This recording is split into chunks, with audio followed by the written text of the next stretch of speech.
of good points through here, which are kind of basic and general and would definitely be like, I mean, for example, the club facilities have thoroughly been cleaned and new cleaning regimes have been put in place. I mean, do you want us to insert in there as a point, like what specifically is happening at our club?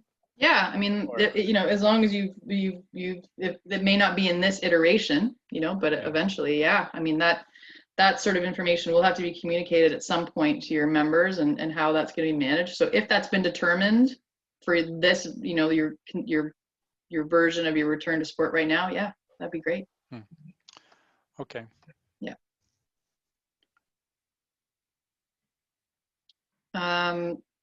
We were on a call earlier this week, just a staff call, and Cam McKenzie, who is one of our Ontario ski team coaches, mentioned the word solidarity, and I thought that was a good word to bring up here. That that's sort of what we're calling upon, you know, with all of you on the line to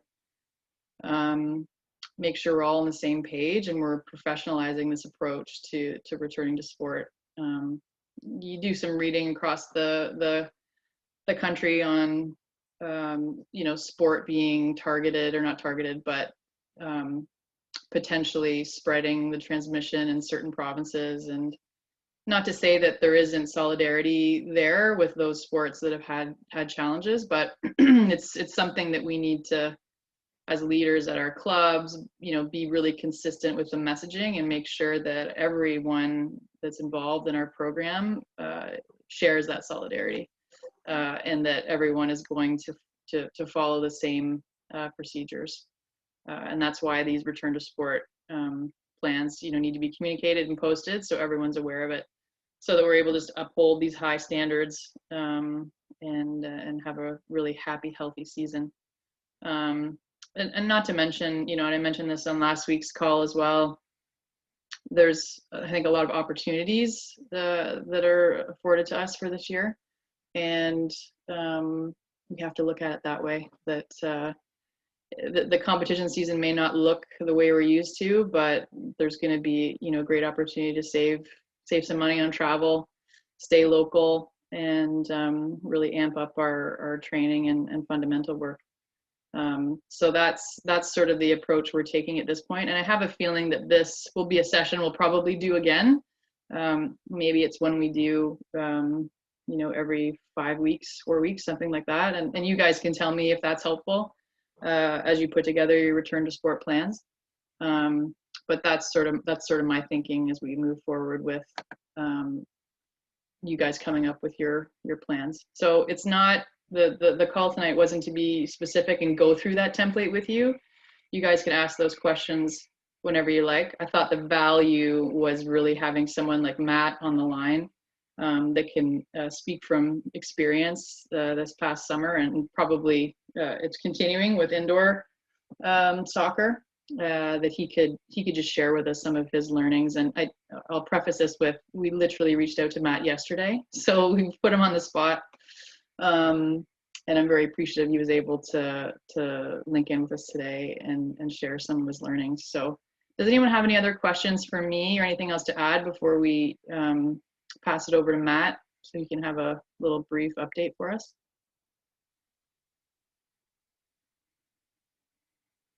Okay. All right, Matt, are you on with us?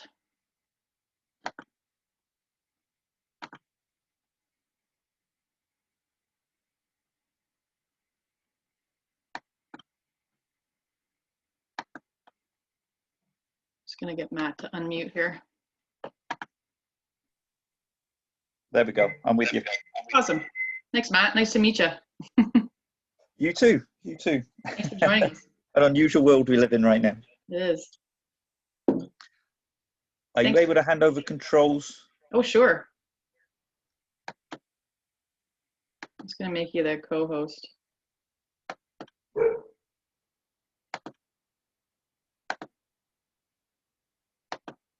There you go. You should be able to have controls now, Matt. Okay. Is everybody able to see that screen? Not yet.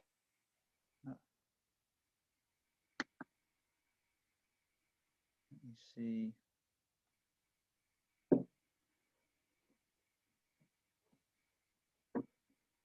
It hasn't popped up with an invite just yet.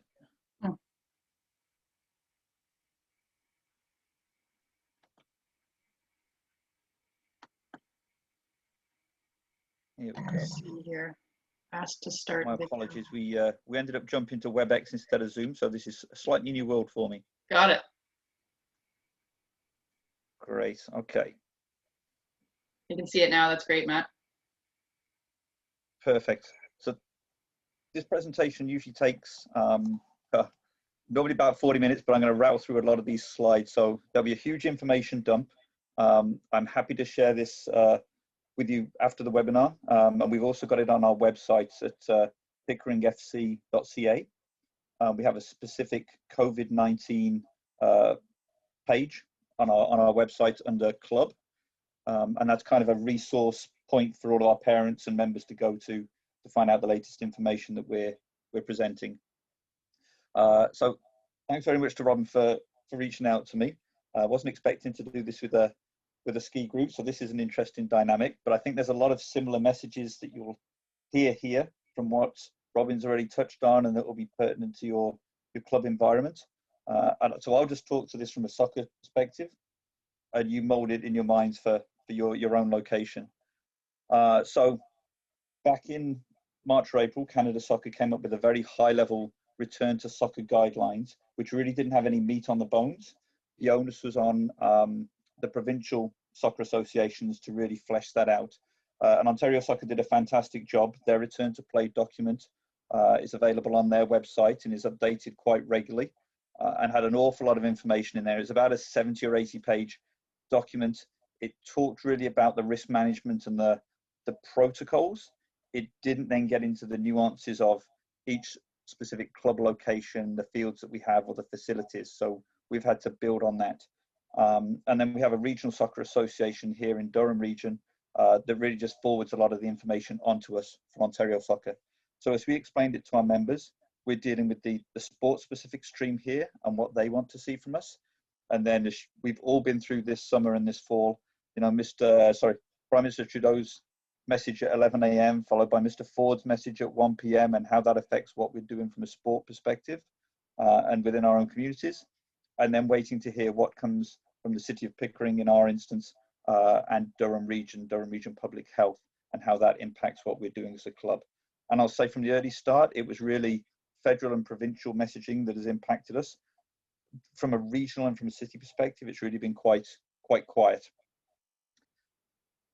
So to start with, rather than just having a group of procedures out there that we'd sort of absorbed from Ontario Soccer, we actually put together a policy that we borrowed from Sport New Zealand. They were, with this pandemic, quite a ways ahead with most things. So Sport New Zealand actually has a pandemic policy that we adopted and adapted for our club purposes. And hopefully we don't use it for another 100 years. But it just kind of stands there as a reference point that we're here to protect our members, the participants and the club.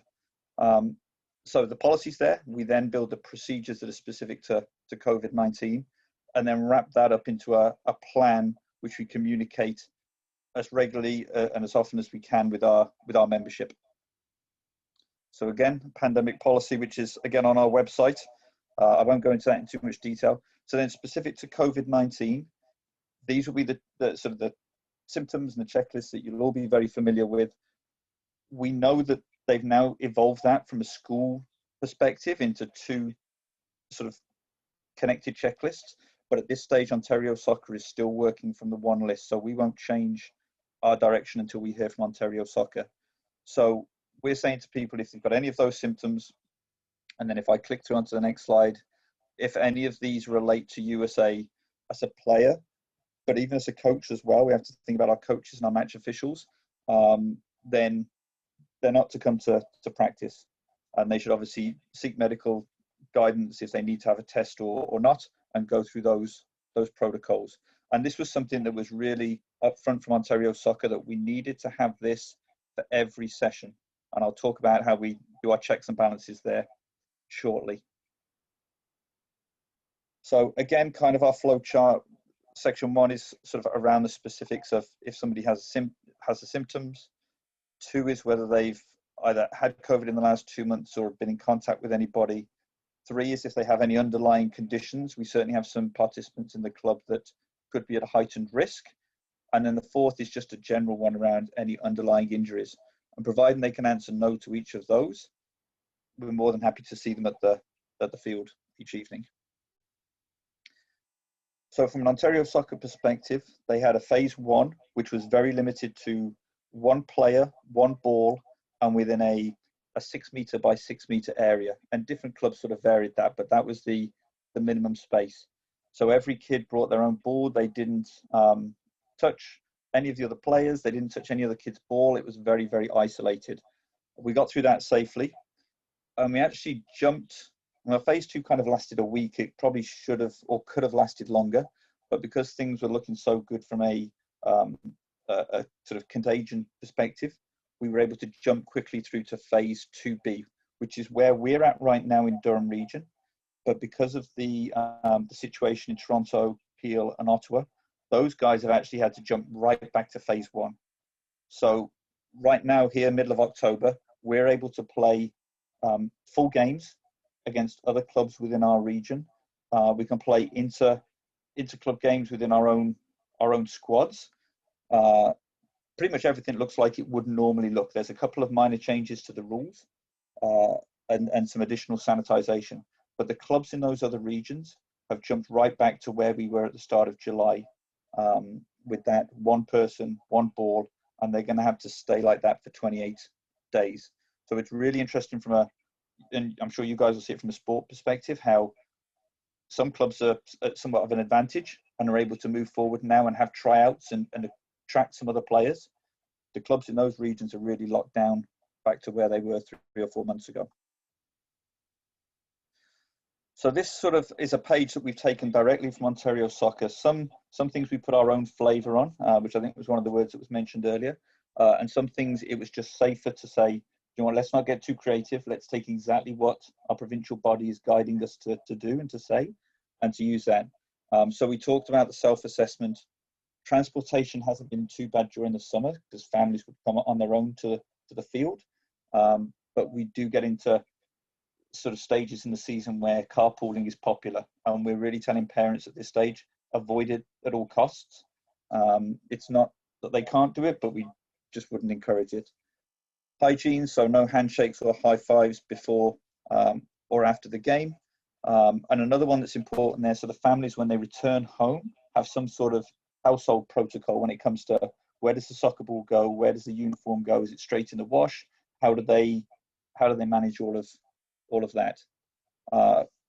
Bench protocol, so if there's not enough room on the bench, the additional players would stand to the side and keep their social distance.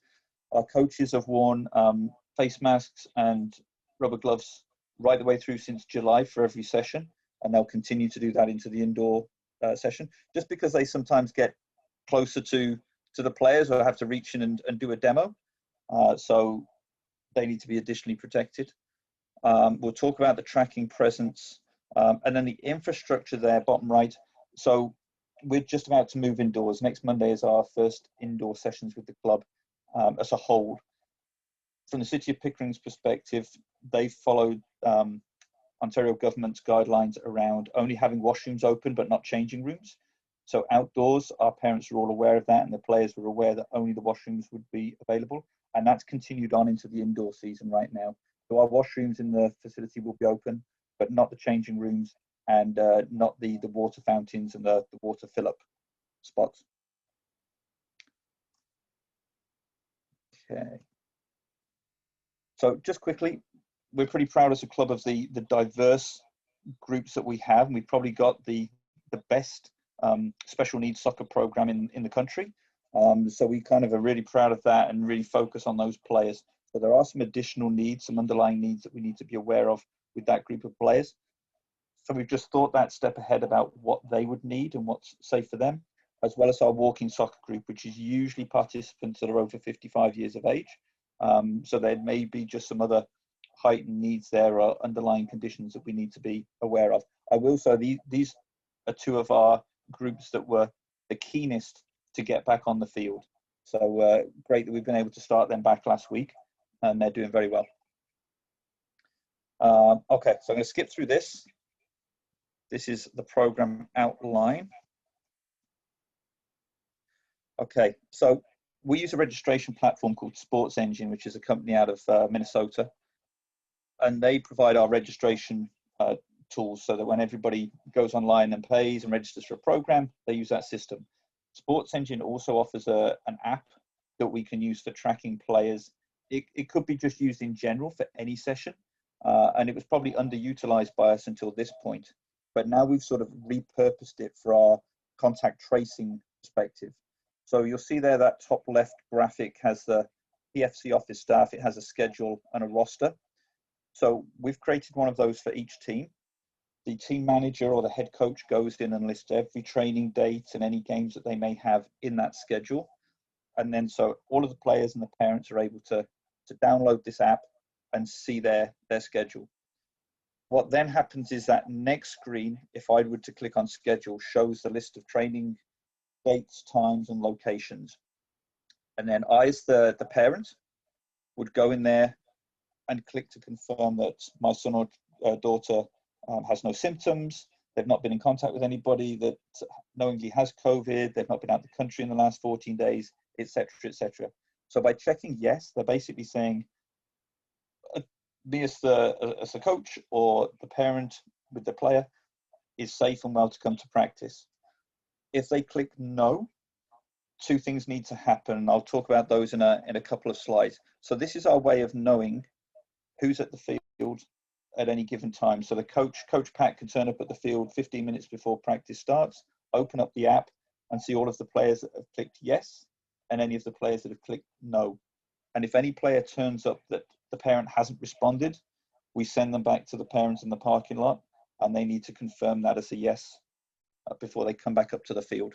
Again, it helps our contact tracing, and there's actually an email that comes out the back of this that goes to the coach, so they have a record as well. So this just goes through those slides. During the summer, we found a lot of benefit from infographics, so pushing out a lot of stuff through social media, and really keeping engaged with our membership right the way since March 13th when we had to close our doors.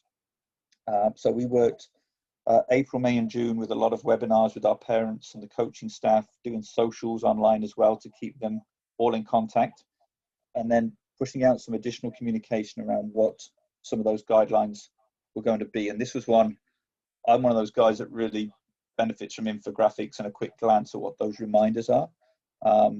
And so this was one that we put out for the outdoor season, and we're going to revamp this now that we're going indoor, because there's a couple of changes to this infographic. So again, I think Rob mentioned earlier about communication being so important, and that's just another engaging way of doing it. So from Ontario Soccer's perspective, this was a chart that we, again, took word for word from their guidelines, their return to play guidelines. And this is what the parents needed to be aware of if there were a case that came up. So you'll recall I said that if the parent clicks yes or no, this is what they do. If they click no, and it's a COVID case, a known case, or that they think there's an increased risk, they need to contact me as the executive director. So I'm the emergency response plan lead. That's the ERP lead. And I'm sort of their first point of contact at the club. I inform the club president purely from an information perspective, because they have the fiduciary duty to oversee the club. But then the next steps are twofold. One is to communicate with the head coach of that team that there's been a case, and they need to make the other parents aware. And then touching base, circling back with the parents to see that they've already informed the local health authority and they're going through the required steps. Chances are that's already happened, and that's what's prompted them to come and speak to me. The important bit then is that next piece of communication. So we're required to let Ontario Soccer know if we've had a positive test within the club, and then we update them on a weekly basis so that they know if the case is closed, it's ongoing, etc., etc. And then we also do some quite discreet communication within the club to let the rest of that team know, or maybe a team that was training on the field at the same time as them, or a team that they played a game against, so that those parents are aware as well, and they can take their child to be tested. And again, sort of doing that really discreetly so that we're not broadcasting it from the rooftops, because ultimately it comes down to that individual and that kid or that player on the field that we don't want them to feel stigmatized. And then once that emergency is resolved, we close the case. We let the parents know that it has been resolved, and who knows, that could take a couple of days depending on testing, or a couple of weeks. And then we also let Ontario Soccer know as well. I'm not going to go through this, you'll be pleased to hear. This is pretty much what I just walked you through. So this was something that, again, that kind of nuance of the local level and what that flavour is for your needs. Ontario Soccer provided a very basic chart of here's people coming into a field and here's people coming out of a field. And this is where you should do the hand sanitization. So we've had to really drill down to that, and we really walked our parents through what that looks like at an outdoor field. So all of the players came into the parking lot through one entrance. They dropped their kids off at the same spot. The kids would sanitize their hands. They'd have their face mask on. They'd sanitize their hands right there in front of our coaching staff, or a volunteer team member. They would then walk up to their field with their mask on, and only when they got to the field would they take their mask off, and they would leave it in a Ziploc bag or in their backpack at the edge of the field, and then they would join the session. And then once they've finished the session, put their face mask back on, they would leave through a different exit from the field. They would sanitize their hands again, and then they would hop back in the car with mom or dad. And that went really well. By I'd say week 5, the kids were so well versed at this that we really didn't need to remind them. They'd got their own hand sanitizer in their backpack that they'd pop out and squirt on their hands in front of us. So for the most part, we didn't have to remind too many of the players. So now coming indoor, this is our facility in the bottom right, this great big white bubble, which is a full-size field, soccer field, and then office space at the front. So we're trying to start the contact tracing even before they come into the dome.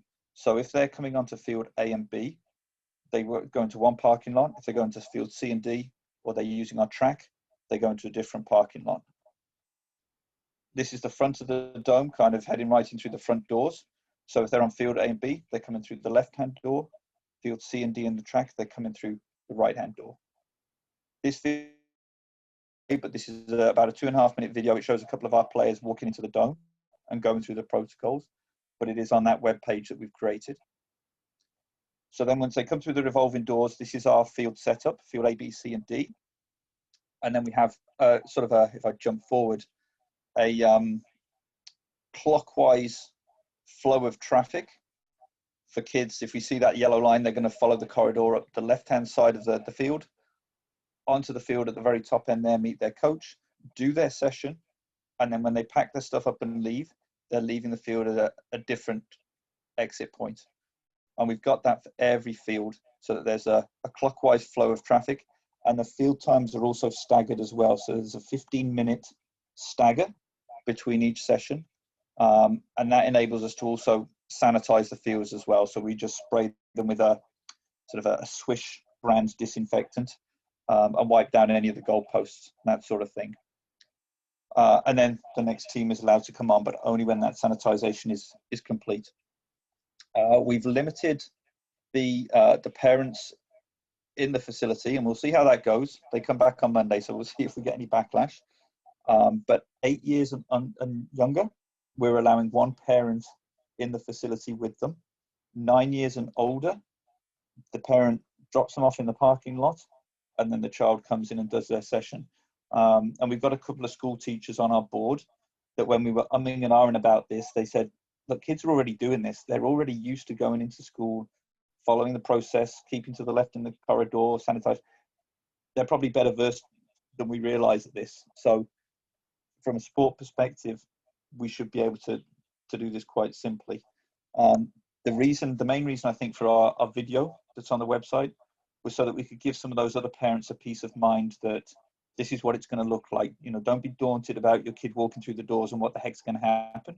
Have a look at the video and you'll see where they're going to walk to.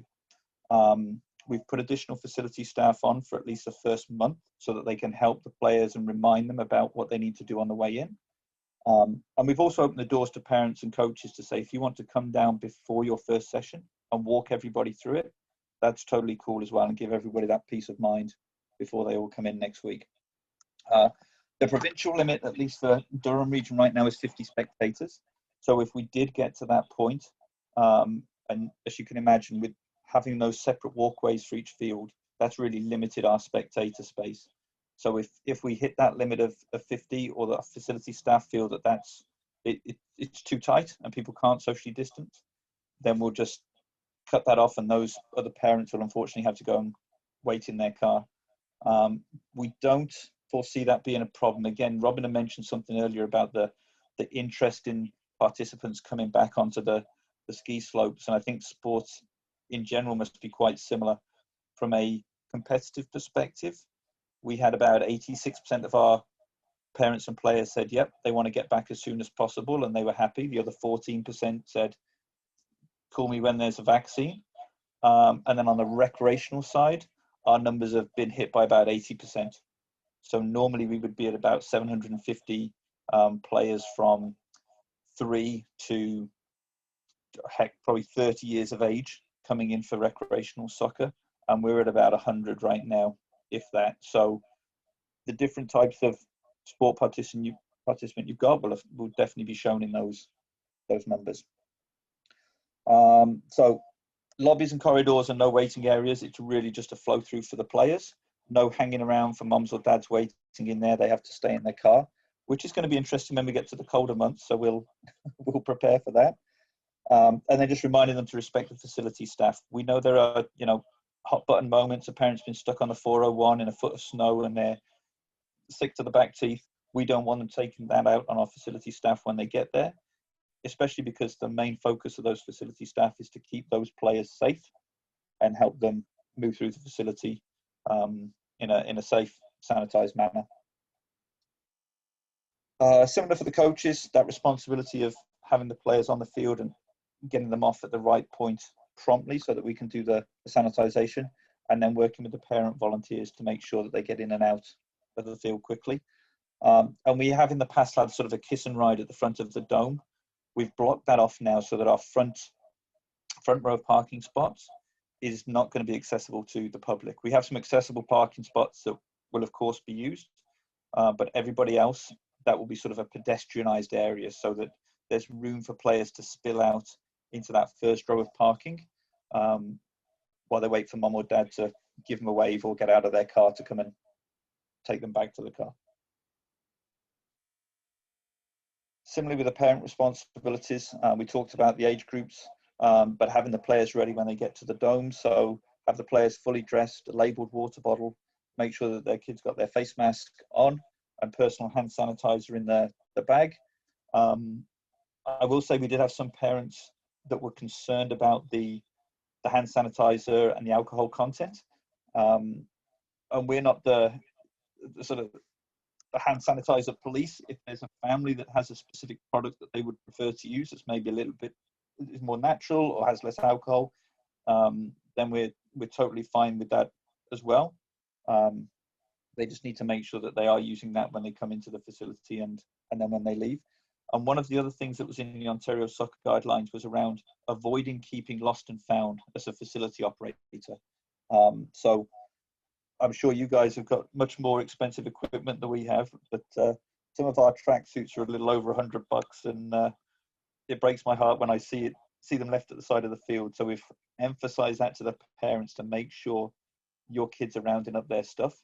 Our staff will do as good a job as we can, but we don't want to be throwing out brand new tracksuits and all that good stuff at the end of the night.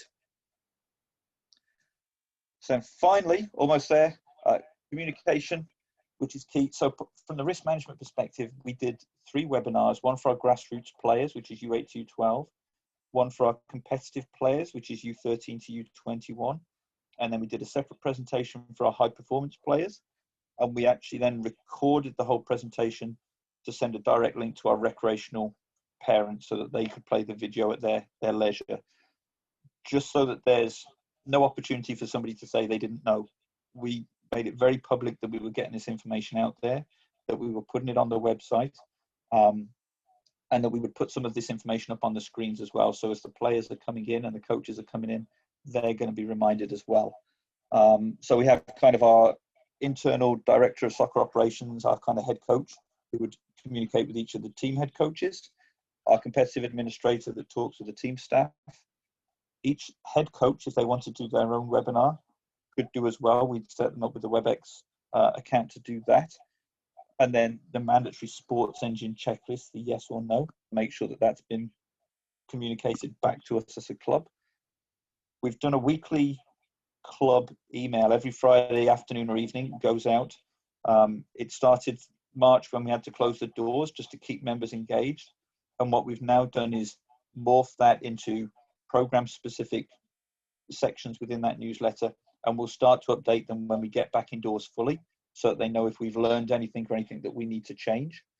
And as I said, a lot of social media content that we've got out there. It says about the lobby having handouts and flyers. We're not doing that because that's another opportunity for transmission. Somebody picks up a flyer and then sticks it back down, and there's that risk.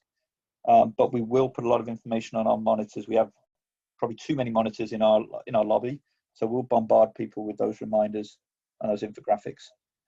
And then finally, so our three main sources of guidance right now, provincial government and what we hear from Mr. Ford, which seems to be a real sort of big impact on what we might be doing as a sport club. Ontario Soccer's Return to Play guide. And when they do change that and make updates, we get a sort of a full email highlighting where they've made those changes, what those updates are. And they've provided a couple of webinars to walk us through as we've entered each of the stages. They've done a good job from that perspective. And then Durham Region Public Health. So our vice president at the club has been watching the numbers in Durham Region and across the province, and sort of provides us weekly with a report on how the numbers are looking in Pickering versus Ajax, Whitby, Oshawa, etc. And that is that. That's great, Matt. And I think it shines a really bright light on the extent of the detail required in these plans. I mean, the diagrams, the videos, the infographics that you guys had to put together, you know, speaks to all the angles you guys have to think about. Was there anything about the process that you thought would be a lot easier that wasn't as easy as you thought, Matt? Like anything that surprised you that either you got quite a bit of pushback on or took a lot longer to resolve or solve? Not really. There wasn't too much pushback at all at any level. My technical director, my head coach, did a lot of great work on the stages, on what the players are allowed to do at each stage of the return to play. So we kind of worked as a team. He did that piece, and then I fleshed that out with the protocols around that and the communication plan. Yeah, I think sharing sort of the load with your team is probably a really critical piece. And that one thing we've identified in our return to sport plan is having sort of that COVID, return to sport or COVID lead that, to speak to your president that is always in touch with the numbers in your region, like always having someone that is keeping on top of the latest restrictions, I'm sure is really key.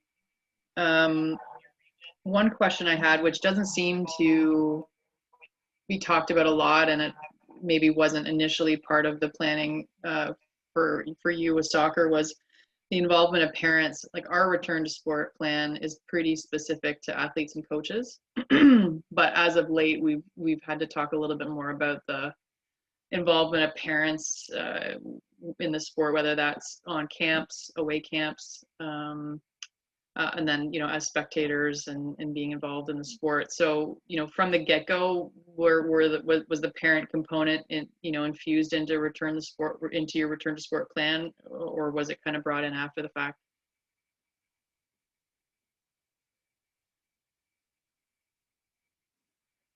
Oh, did we lose Matt? Oh, he's just muted.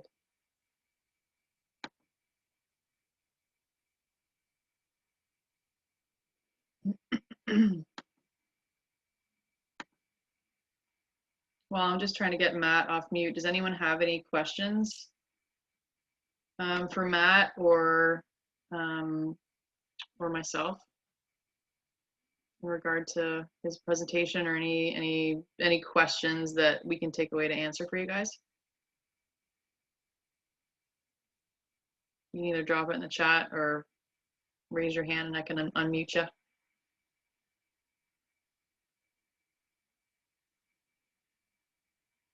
I think, Terry, I'll unmute you.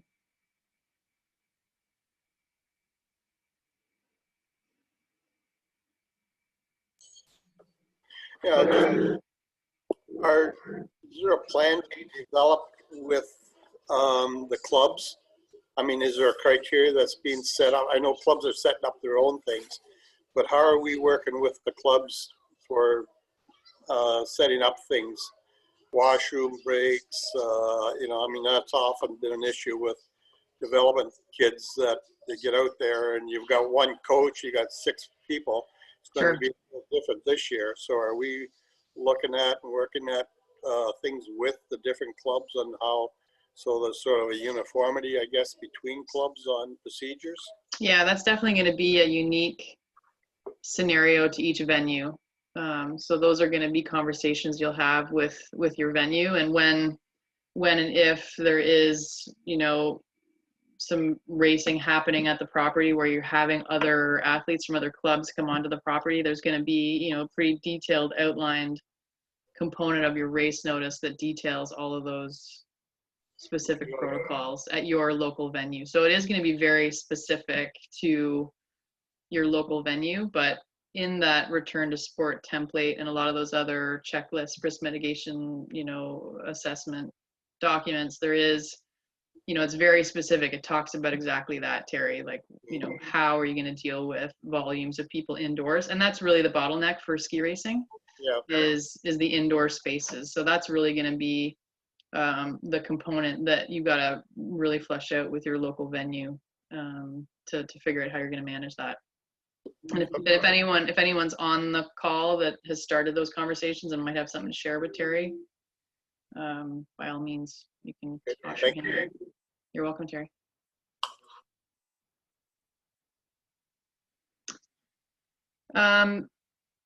Matt, if you're still on the call, I've got a question that did you have to deal with any cases or any potential suspected cases?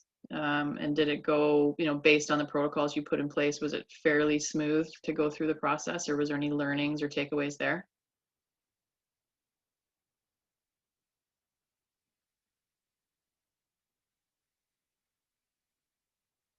Oh, can't hear Matt.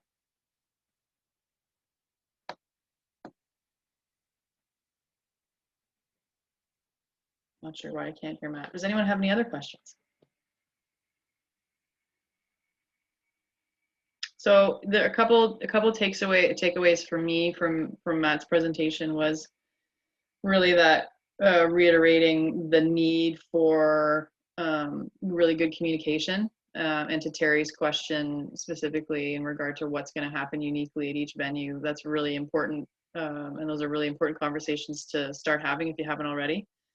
I would love for the alpine ski community in the province to be sort of at the forefront of coming back to winter sport and being, as I mentioned, that solidarity component, being professional to their approach, so that when an alpine ski group comes to the property in future years, there's no bad blood's not the right word, but that a crisis situation like what we're in with a global pandemic is dealt with really, really well and really professionally and super transparently. So everyone is kept healthy and safe, and that's just a great landing strip for long-term relationship building. So as a lot of us sort of enter into this process of tweaking our return to sport or fleshing out our return to sport a little bit more, you know, please feel free to reach out to us and ask any questions that, you know, we haven't dealt with here, that we can continue to infuse into education for everybody. And that communication piece back to us, letting us know what you guys need to put your plans together is really important. So we're asking you guys to share that with us as well. Yeah. Does anyone have any other questions? All right, so I forgot to record my component of this session, but I did record once Matt started talking, which is great. So I'll post that up on the website so you guys can review this. And I think Matt will probably send some further information and links, which I'll share on that website as well. So you guys can go to the Pickering FC website to see a lot of the documents he referred to. But I really want to thank Matt for being a part of the session on last minute to share his learnings with the Alpine ski world. It is certainly a different world for us out on the ski hill than on the soccer field, but there's definitely going to be best practices we can take from any other sport that's been through this this summer and apply it to our season. So thanks so much everyone for checking in today, and keep the questions coming if you got them, and you can tune in next week for Kip's session on training priorities and fundamentals for the upcoming season. Thanks everybody. Thanks Matt, if you can hear me. Appreciate it. Take care.